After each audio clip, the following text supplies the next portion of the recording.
부장관님 좀 나와주세요.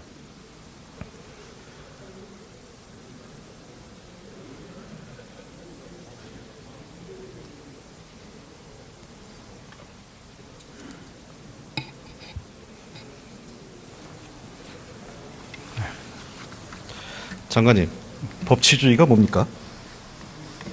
법에 의한 통치입니다. 서구 근대사에서 법치주의 의미 좀 한번 말씀해 주시면 좋겠습니다. 민주주의의 핵심 가치를 담고 있는 법에 의해서 통치하는 사실 제가 말씀드리고 싶은 거는 민주주의 역사에 보면 근대 유럽 역사에서 네. 법치주의라는 것은 법에 의한 통치, 즉 그것은 힘이 있는 사람, 권력 있는 기관이 법에 의해서 해야 된다, 이건 아니겠습니까? 그리고 또 힘 있고 권력 있는 자일수록 법에 의해서 더 엄정하게 처벌받거나 잘못이 있으며 그래야 되지 않겠습니까? 그렇습니다. 제2롯데월드 최근 보도 보셨습니까? 이명박 대통령 관련된 내용입니다. 네, 봤습니다. 이거 수사해야 될 것 같은데 어떻게 보세요? 수사 필요성이 인정되면은 검찰에서 판단을 할 거라고 생각합니다. 제가 PPT 한번 띄워드릴 텐데 네. 이게 다른 누구 자료도 아니고 이명박 정부 청와대 자료인데요. 이게 단계별로 1단계, 2단계, 3단계별로 시나리오를 청와대가 만들었습니다. 1단계에서 그 롯데하고 협의해서 원래 이 1조가 넘는 비용이 드는 것을 1,000억 원대로 줄여주는 겁니다. 비용을. 그리고 신격호 전 명예회장의 그 발언까지 인용하면서 이건 사업을 해야 된다 하고 그 당시 엔화가 한 1,500억까지 올라가니까 엔화로 하면 싸니까 지금 하니까 니네 유리하니까 엔화로 해라. 근데 이 과정에서 좀 의심스러운 건 일본 롯데하고 한국 롯데 법인이 분리돼 있죠. PPT 내려주세요. 분리돼 있죠. 근데 엔화로 PPT 내려주세요. 엔화로 그걸 한다. 그거 좀 이해가 좀 되지 않는데 이거는 외환관리법 위반 소지나 이 엔화로 하는 비용이 어딘지 이거 한번 수사해야 될 거 아니겠습니까? 어떻게 생각하세요? 글쎄 언론에 보도가 됐고 그렇기 때문에 검찰에서 이거는 할 거라고 생각합니다. 일본하고 국제금융공조를 해서 이거는 외환관리와 관련된 수사를 해야 됩니다. 왜냐하면 이게 이 돈이 어떤 돈인지 롯데 법인의 돈이면 엔화로 얘기할 이유가 없죠. 한국 법인이면. 근데 일본 법인의 돈이 들어오면 분명히 두 개 법인은 다르거든요. 그러니까 일본 법인이 만약에 잘못 돈을 이러면 이건 일본의 법에서도 문제가 될 거라 생각되는데 어떻게 생각하세요? 그런 점을 포함해서 혐의 사실이 인정된다면 그에 따라서 판단을 할 거라고 생각합니다. 그러니까 엔화 강세로 인해 신속한 의사결정 시 특혜를 보는 측면을 강조하라. 청와대가 제가 보기에는 이거는 롯데가 로비를 했다기보단 이명박 정부 청와대가 적극적으로 사업을 마케팅을 한 겁니다. 다음 한번 보시죠. 2단계입니다. 언론을 활용한 정당성 확보 방안. 아예 롯데를 위해서 진짜 뭐 다 벗고 났습니다. 이게 이미 기존 정부도 다 검토했던 내용인데 기존 정부에서 했던 내용이 특혜가 아니다라고 하면서 안보와 경제 이분법적 시각 탈피를 합니다. 자, 여기서 이제 안보와 경제를 분리하자 이런 얘기가 이명박 정부에서 나오는데요. 제가 다음 3단계 가면 더 기가 막힌 얘기가 나옵니다.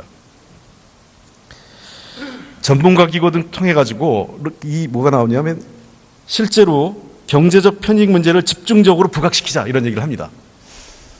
이게 안보상에 매우 중대한 문제가 있음에도 불구하고 그거를 덮어버립니다. 즉 국가 안보를 경제와 뒤바꿔버린 이 가짜 보수, 거짓 보수입니다.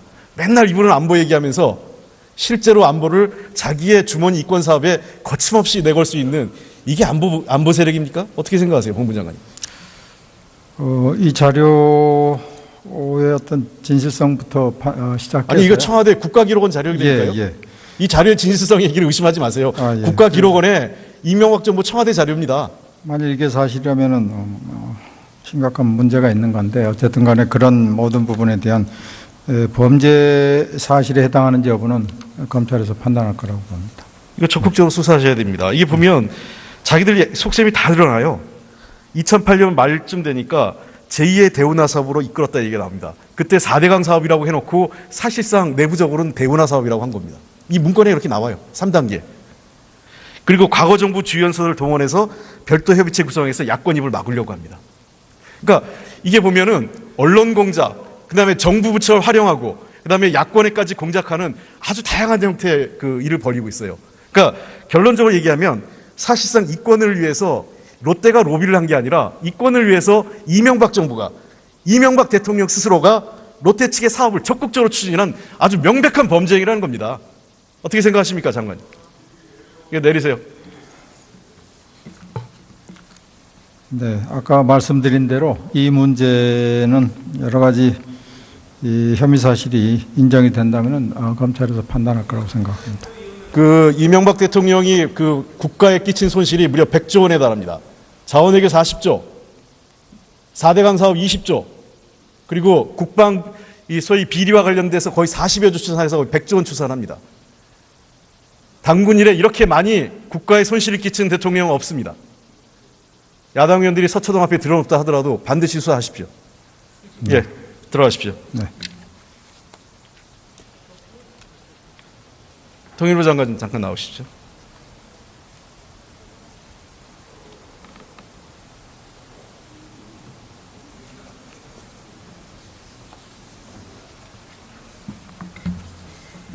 네, 고생 많으셨는데요. 이번 남북대화 하시느라고. 장관께서 통일부에는 언제 들어가셨죠? 처음 통일부 시작한 거 말씀해 주십니까? 84년입니다. 전두환 대통령 시절이네요. 예. 88 올림픽 당시 일을 한번 회고를 한번 해보시죠. 88 올림픽을 통해서 그 당시 노태우 정부에서 77 선언과 그 전후에서 그 다음에 이 소위 그 북방 얘기를 이끌어가는 과정에서의 그때 올림픽의 역할이 어떻다고 생각하십니까? 한번 설명 한번 해보십시오. 그때 당시 88 올림픽에 소련이나 당시 소련이겠습니다. 소련, 중국 등이 다 참여를 하면서 88 올림픽이 당시에 그 동서냉전을 빨리 완화시키는데 그리고 동구권과 이런 변혁을 촉진하는데 상당히 기여를 했다라는 평가를 받고 있습니다. 우리 한반도 측면도 한번 설명해 주시죠. 한반도 측면에서도 그것이 우리와 소련 그리고 중국 간의 어떤 수교라든가 여러 가지 관계 개선을 이어져서 한반도 전체의 긴장을 완화하는 데도 큰 기여를 했다 이렇게 평가받고 있습니다. 네, 그 사실 올림픽이 그 이전에 매우 정치적으로 활용됐죠. 80년에 아프간 구소련의 침공으로 미국이 참가를 거부했고 예, 그 보복으로 84년 예. 구소련과 동구권이 거부하면서 반쪽 올림픽이 됐던 거를 88 올림픽이 통합된 평화의 축제로 만들었죠. 예, 그렇습니다. 예. 자, 우리는 그거를 적극적으로 활용해서 어떻게 했습니까? 그게 한소 수교, 한중 수교로 이어졌죠. 예, 그렇습니다. 사실 대한민국 경제, 그다음에 우리 국가의 외교적 그 확장하는 데 있어서 가장 큰 변혁은 당시 노태우 정부 때 그 한중 수교, 한소 수교라고 생각하는데 어떻게 생각하십니까? 동의합니다. 그리고 그 동력이 남북 기본 합의서 체결로까지 이어진 거 아니겠습니까? 남북 화해협력으로 이어져서요. 예, 그렇습니다. 근데 남북 기본 합의서 그 원래 당초 합의는 의회 비준을 했었죠. 예, 그렇습니다. 근데 북한은 최고인민회의 비준을 했는데 왜 남쪽에서는 비준이 안 됐습니까?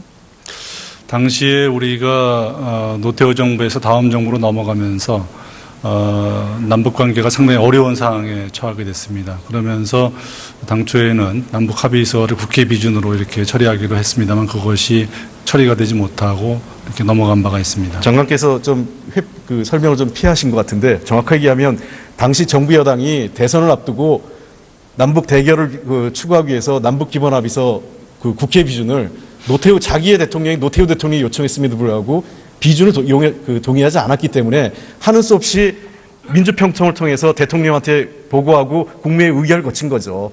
그렇지 않습니까? 국회 통과를 자신 못했죠. 예, 뭐 그게 상당히 큰 아쉬움으로 남아 있습니다. 네. 그러니까 지금 툭하면 안보, 남북 관계 얘기하는데 정치, 자기의 대선거나 정치적 이해관계 하나 앞서면은 일상적으로 이 대결 국면을 조장하고 화해협력을 방해하고 그것의 의지가 없는 게 누구였습니까? 노태우 대통령의 그 성과조차도 방해했고요. 그러니 김대중 노무현 대통령 그리고 문재인 정부에서의 지금 이러한 일들에 대해서 어깃장 놓고 통일대에 가서 드러놓고 하는 게 저는 그렇게 놀랍지도 않습니다. 너무나 이분들한테 익숙하고 한때는 그게 잘 먹혔는데 지금은 잘 먹히지 않는 거에 대해서 한편으로는 안쓰럽기도 하고 애잔하기도 합니다. 이거밖에 없나 싶어요.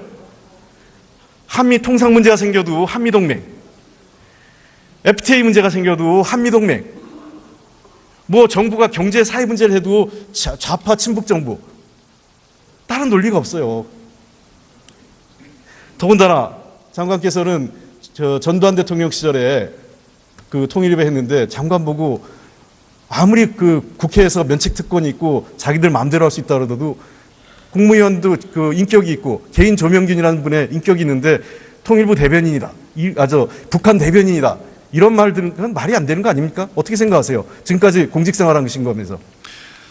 예, 어쨌든 뭐 저희가 더 잘하라고 하는 그런 질책으로 일단 받아들이고 있습니다. 참 안타깝습니다. 네. 자, 총리께서 나와주시죠, 그럼요.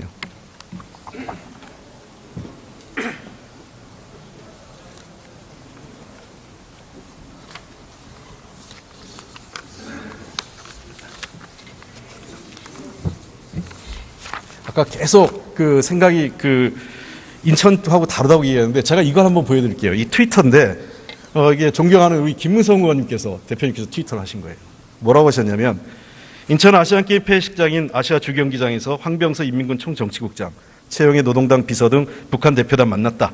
앞으로 체육계를 통해 남북교류 확대에 나가서 이야기를 나누겠다 이렇게 얘기했습니다. 자, 내려주시고 제가 설명하겠습니다. 인민군 총정치국장이라는 지위가 어떤 겁니까? 내려주세요. 예, 그러니까 총리님 제가 예. 그냥 말씀드릴게요. 예, 황병서가 당시 북한 내 2인자, 3인자 얘기했지 않습니까? 예. 최영희하고. 예, 실질적으로 그 북한군 내에서 굉장히 실력자였고 연평도 포격에 책임이 있다 이런 비판이 있었습니다. 예. 그렇죠? 네, 근데 이분하고는 대화를 하면서 그리고 이게 판문점에서 만난 것도 아니에요. 어쩌면 김영철보다 훨씬 더 책임이 있는 사람일 수도 있습니다. 근데 이 아시아 폐막식장, 인천 아시안게임 폐막식장에 와서 당당하게 대화했고 어렵지만 이런 사람하고 대화해야 남북교류가 풀린다고 얘기하는 겁니다. 이 생각에 동의하십니까? 예, 옳은 말씀이지요. 예. 예, 저는 참 아쉬운 게 우리 자유한국당 의원님께서 지난 박근혜 정부의 박근혜 대통령의 국정농단 때 정말 통일되게 들어놓은 것처럼 청와대 앞에서 들어놓을 의지가 있었으면 대한민국이 이렇게 망가지지 않았을 겁니다. 박근혜 대통령도 불행하지 않았을 거예요. 그때 아무 소리 못하다가 이제 와서 이러니까 이게 뭡니까?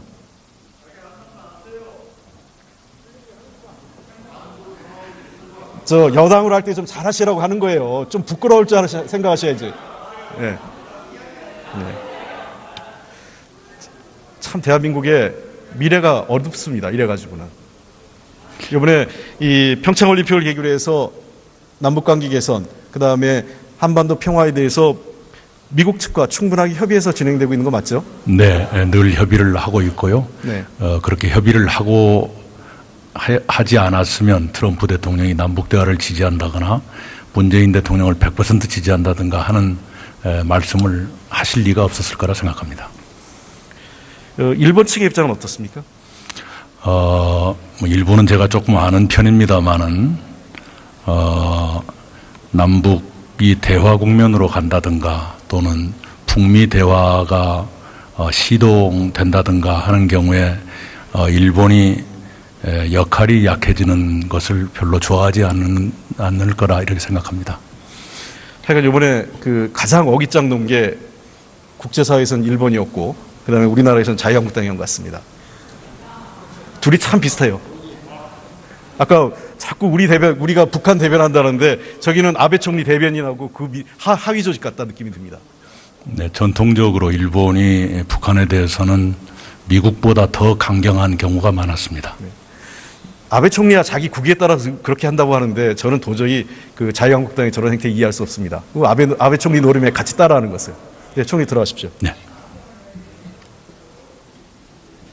되지 않는데 이거는 외환관리법 위반 소지나 이 엔화로 하는 비용이 어딘지 이거 한번 수사해야 될 거 아니겠습니까? 어떻게 생각하세요?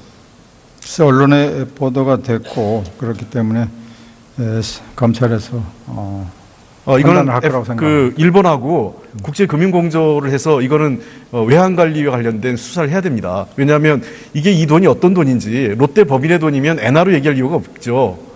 한국 법인이면. 근데 일본 법인의 돈이 들어오면 분명히 두 개 법인은 다르거든요. 그러니까 일본 법인이 만약에 잘못 돈을 이러면 이건 일본의 법에서도 문제가 될 거라고 생각되는데 어떻게 생각하세요? 그런 점을 포함해서 혐의 사실이 인정된다면 그에 따라서 판단을 할 거라고 생각합니다. 그러니까 엔화 강세로 인해 신속한 의사결정 시 특혜를 보는 측면을 강조하라. 청와대가 제가 보기에는 이거는 그 롯데가 로비를 했다기보단 이명박 정부 청와대가 적극적으로 사업을 마케팅을 한 겁니다. 다음 한번 보시죠. 2단계입니다. 언론을 활용한 정당성 확보 방안. 아예 그 롯데를 위해서 진짜 뭐 다 벗고 났습니다. 이게 그 이미 기존 정부도 다 검토했던 내용인데 기존 정부에서 했던 내용이 특혜가 아니다라고 하면서 안보와 경제 이분법적 시각 탈피를 합니다. 자, 여기서 이제 안보와 경제를 분리하자 이런 얘기가 이명박 정부에서 나오는데요. 제가 다음 3단계 가면 더 기가 막힌 얘기가 나옵니다. 전문가 기구 등 통해 가지고 이 뭐가 나오냐면 실제로 경제적 편익 문제를 집중적으로 부각시키자 이런 얘기를 합니다. 이게 안보상에 매우 중대한 문제가 있음에도 불구하고 그거를 덮어버립니다. 즉 국가 안보를 경제와 뒤바꿔버린 이 가짜 보수, 거짓 보수입니다. 맨날 이분은 안보 얘기하면서 실제로 안보를 자기의 주머니 이권 사업에 거침없이 내걸 수 있는 이게 안보 세력입니까? 어떻게 생각하세요, 본부 장관님? 이 자료의 어떤 진실성부터 시작해서 아니 이거 청와대 국가기록원 자료니까요. 예. 이 자료의 진실성 얘기를 의심하지 마세요. 예. 국가기록원에 이명박 정부 청와대 자료입니다. 만일 이게 사실이 본부 장관님 좀 나와주세요.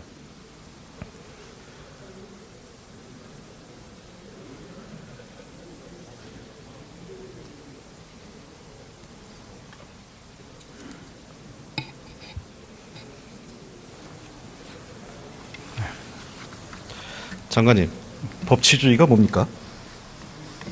법에 의한 통치입니다.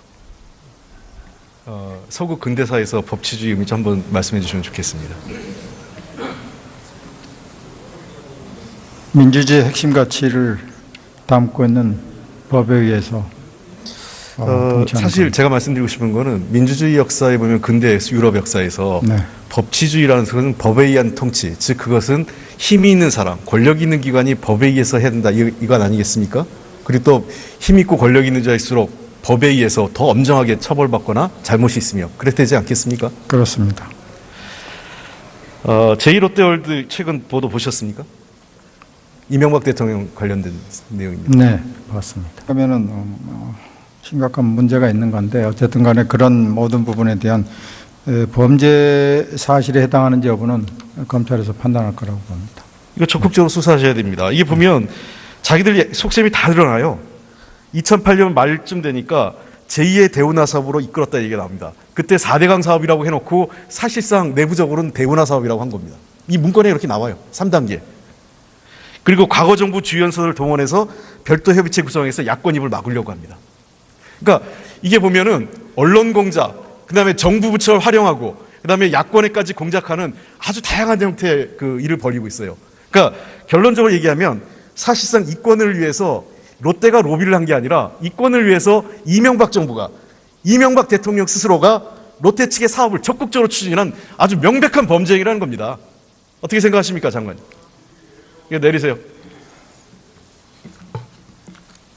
네, 아까 말씀드린 대로 이 문제는 여러 가지 이 혐의 사실이 이거 수사해야 될 것 같은데 어떻게 보세요? 수사 필요성이 인정되면은 검찰에서 판단을 할 거라고 생각합니다. 제가 PPT 한번 띄워드릴 텐데 네. 이게 다른 누구 자료도 아니고 이명박 정부 청와대 자료인데요. 이게 단계별로 1단계, 2단계, 3단계별로 시나리오를 청와대가 만들었습니다. 1단계에서 그 롯데하고 협의해서 원래 이 1조가 넘는 비용이 드는 것을 1,000억 원대로 줄여주는 겁니다. 비용을.